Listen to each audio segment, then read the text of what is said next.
नागपुर शहर के परिमंडल क्रमांक 5 के अंतर्गत खापरखेड़ा पुलिस स्टेशन क्षेत्र में 11 वर्षीय बालक जीत युगराज सोनेकर के अपहरण और हत्या के गुनाह का खापरखेड़ा पुलिस ने पर्दाफाश किया है। मामला 15 सितंबर का है, जब चनकापुर कॉलोनी निवासी नीलिमा सोनेकर ने रिपोर्ट दर्ज कराई थी कि उनका बेटा जीत 6वीं क्लास का छात्र Shankarrao Chauhan English medium school Prakash Nagar सुबह स्कूल गया था, लेकिन शाम तक घर को नहीं लौटा। तलाश के बाद भी बच्चा नहीं मिलने पर खापरखेड़ा थाने में अपहरण का मामला दर्ज किया गया। अगले दिन यानी 17 सितंबर की सुबह चनकापुर कॉलोनी परिसर के झाड़ियों में एक बालक का शव मिलने की खबर पुलिस को मिली। घटना स्थल पर जब पुलिस पहुंची तो उन्होंने पुष्टि की कि शव अपहरण किए गए बालक जीत का ही है। पुलिस उपायुक्त परिमंडल क्रमांक 5 निकेतन कदम, उपायुक्त राहुल माकनीकर तथा अन्य वरिष्ठ अधिकारी घटनास्थल पर पहुंचे और मामले की तत्काल जांच शुरू की गई। तांत्रिक जानकारी, सीसीटीवी फुटेज और गुप्त जानकारी के आधार पर पुलिस ने 3 आरोपियों को गिरफ्तार किया। राहुल पाल, अरुण भारती, यश गिरीश वर्मा, जो कि सभी चनकापुर कॉलोनी निवासी है। पूछताछ में आरोपियों ने कबूल किया कि 15 सितंबर को भानेगांव बस स्टॉप से अरुण भारती की सफेद कार MH40E7997 में जीत का अपहरण किया गया। सिल्लेवाड़ा परिसर में ले जाकर गला दबाकर उसकी हत्या की गई। हत्या के बाद शव को पहले कॉलोनी के एक क्वार्टर में छुपाया गया और बाद में पुलिस की खोजबीन बढ़ने पर 17 सितंबर की रात चनकापुर परिसर की झाड़ियों में फेंक दिया गया। इस गुनाह का खुलासा पुलिस आयुक्त डॉक्टर रविंद्र सिंघल, सह पुलिस आयुक्त नवीन चंद्र रेड्डी, अपर पुलिस आयुक्त राजेंद्र दाभाड़े के मार्गदर्शन में तथा परिमंडल क्रमांक 5 के डीसीपी निकेतन कदम, पुलिस उपायुक्त राहुल माकनीकर, सहायक पुलिस आयुक्त अंकुश खेड़कर, डॉक्टर अभिजीत पाटिल के नेतृत्व में किया गया। खापरखेड़ा पुलिस स्टेशन के थानेदार हरीश रुमकर, पुलिस स्टाफ और क्राइम ब्रांच की टीम ने संयुक्त रूप से ये बड़ी कार्रवाई को अंजाम दिया है।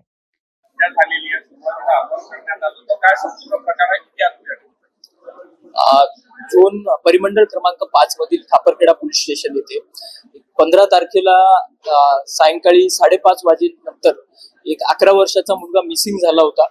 त्यामध्ये त्याच्या पालकांनी काही वेळासाठी तिथे खापरखेड्यामध्ये शोध घेतला।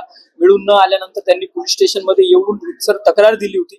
आपण 137(2) PNS नुसार गुन्हा दाखल केलेला होता आणि तसं 16 तारखेला पूर्ण दिवसभर आपल्या विविध म्हणजे 4 टीम संपूर्ण एरिया त्याच्यामध्ये जे जंगल असेल, आजूबाजूचं विहिरी असतील, जे वाहनं असतील किंवा तिथे WCL चे बरेच मोठ्या प्रमाणात क्वार्टर्स आहेत। बरेच क्वार्टर्स असे आहेत की जे कंडेम परिस्थितीत आहेत, तिथे कुणीही राहत नाही। ते सर्व चेक करण्याची आपली कारवाई चालू होती। परंतु त्या दरम्यानच आज सकाळी 7 वाजता आपल्याला अशी माहिती मिळाली की एका लहान मुलाची डेड बॉडी चनकापूर जे गाव आहे त्याच्यापासून जरा एक 200 मीटर अंतरावर ती मिळून आलेली आहे। त्यावेळेस आपली टीम आणि सर्व वरिष्ठ अधिकारी तिथे पोहोचल्यानंतर लक्षात आलं की त्याच्यामध्ये गळा आवळून त्याच्यात हत्या केल्याचं प्रायमा फेसी दिसून येत होतं। त्यानंतर आपण सर्व अँगलने तपास करायला सुरुवात केली, तर त्यामध्ये असं एक लक्षात आलं की हा जो मुलगा होता त्याच्या आई वडील आणि हा मुलगा हे WCLच्या क्वार्टर्स मध्येच राहत होते। त्यांच्या शेजारी राहणारा एक राहुल पाल नावाचा मुलगा होता, ज्यांचे खूप चांगले संबंध होते एकमेकांसोबत। तर त्या मुलाने ह्या लहान मुलाला आपल्या 2 मित्रांच्या सहाय्याने किडनॅप करून त्याचा हा मर्डर केलेला आहे आणि त्याच्यामध्ये त्याचं मोटिव्ह असं होतं की मृतक मुलाच्या वडिलांकडून पैसा त्यांना घ्यायचा होता। तर त्यांचं जे प्लॅनिंग झालेलं होतं त्यानुसार एक 10 लाख रुपये त्यांनी मागायचं ठरवलेलं होतं आणि त्यामध्ये आता सध्या हे 3 आरोपी आपल्या ताब्यात आहेत आणि बाकीची पुढची इन्व्हेस्टिगेशनची प्रोसिजर चालू आहे। सर, मागणी केली होती का? नाही, याच्यामध्ये त्यांचं प्लॅनिंग जे झालेलं होतं त्यानुसार त्यांनी 10 लाख रुपये मागणी करायचं ठरवलं होतं। परंतु आतापर्यंतच्या आरोपींच्या विचारपूस मध्ये असं समोर येत आहे की यांनी ज्यावेळेस त्या मुलाला गाडीत घेतलं, हा मुलगा त्याला ऑलरेडी ओळखत असल्यामुळे तो खूप सोप्या पद्धतीने गाडीत आला आणि ते गाडी सिल्लेवाडाकडे जिकडे मनुष्यवस्ती नाहीये अशा रोडला घेऊन गेले। त्यावेळेस तो मुलगा त्यांना जेव्हा प्रश्न विचारायला लागला की दादा आम्हाला कुठे घेऊन जातोय तू, तर त्यावेळेस यांनी त्याला अगदी निर्दयीपणे गळा आवळून त्याची हत्या केली।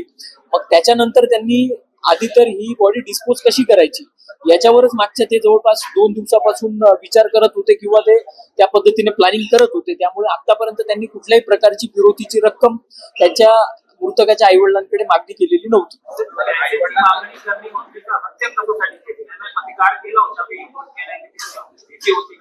त्यांना ही सर्व घटना घडल्यानंतर त्यांना असं वाटलं की आपल्याकडून काहीतरी अशी घटना घडलेली आहे की आपल्याकडे मॅनेज होत नाहीये।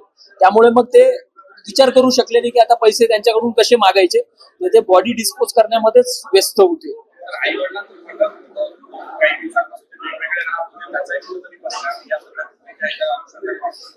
नाही, आता प्राथमिक चौकशीमध्ये आम्हाला असं निष्पन्न झालेलं आहे की आई वडील जे होते त्यांच्या नेहमी छोट्या मोठ्या भांडणं होत असायच्या आणि बऱ्याचदा ती आई तिच्या माहेरी जाऊन राहत होती. त्याच्यातलाच हा प्रकार होता. मागच्या जवळपास एक 15-20 दिवसापासून ती माहेरी जाऊन राहत होत्या. त्याच्यामुळे या सगळ्या गोष्टी झाल्या असं म्हणणं योग्य राहणार नाही. तर यामध्ये एक महत्वाचा मुद्दा हाच होता की मुलाच्या वडिलांकडनं पैसे कसे मिळवता येईल. कारण हे जे 3 जण मुलं आहेत हे कुठल्याही प्रकारचं काम करत नाही. यांचं जवळपास 25 वर्ष वय आहे आणि मोबाईल आहेत त्यांच्याकडे. सारखं मोबाईल मध्ये काहीतरी करत राहणं, ते बघणं, काम न करणं, त्याच्यामुळे त्यांनी या सगळ्या गोष्टी प्लॅन केल्या असतील असं एक प्रायमा फेसी वाटत आहे.